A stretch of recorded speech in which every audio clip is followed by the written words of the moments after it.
These are the stories of our protagonists. Join us in learning more about their journeys. She could hear the fireworks in the distance as she looked at the melting ice cream waiting for her at the desk. But she couldn't hang up. Otherwise, she would be penalized, and the last thing she wanted during the Christmas holidays was a deduction in her monthly pay. Someday I will be out of here, she thought. Someday I will leave the headset aside and look at the screen only to marvel at my own code. I just have to keep going. Just a little more. Her story began in the small city of Paysandú, Uruguay, where she grew up on her grandmother's farm. Surrounded by pastures and artificial ponds for cattle, she spent her childhood riding horses and playing with her cousins, often hiding from the heat and the cold in the barn.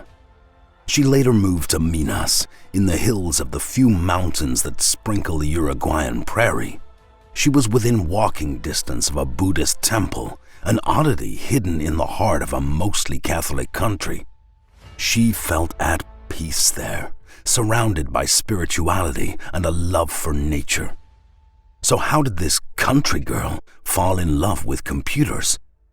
One day, her father, an electrical engineer and self-taught wizard who taught his daughters how to create sparks from an old used car battery, brought home a personal computer with a used CD containing hundreds of games.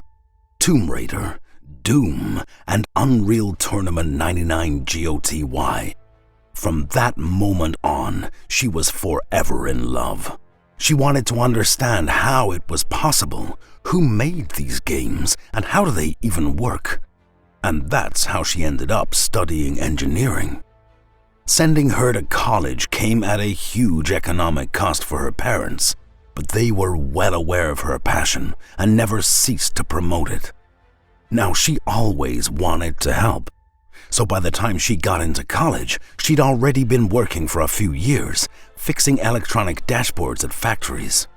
Harder times would follow, and her need to find a steady job became more pressing. That's how she ended up at a huge call center in downtown Montevideo. She worked long shifts and studied at night. She dreaded her job, but she needed it, and she got to practice her English skills and learned how to manage teams. One day, she interviewed for a position with Exceed. She had the human touch, the operational drive, and the technical background that led her to become a recruiting leader. But her journey was only just beginning.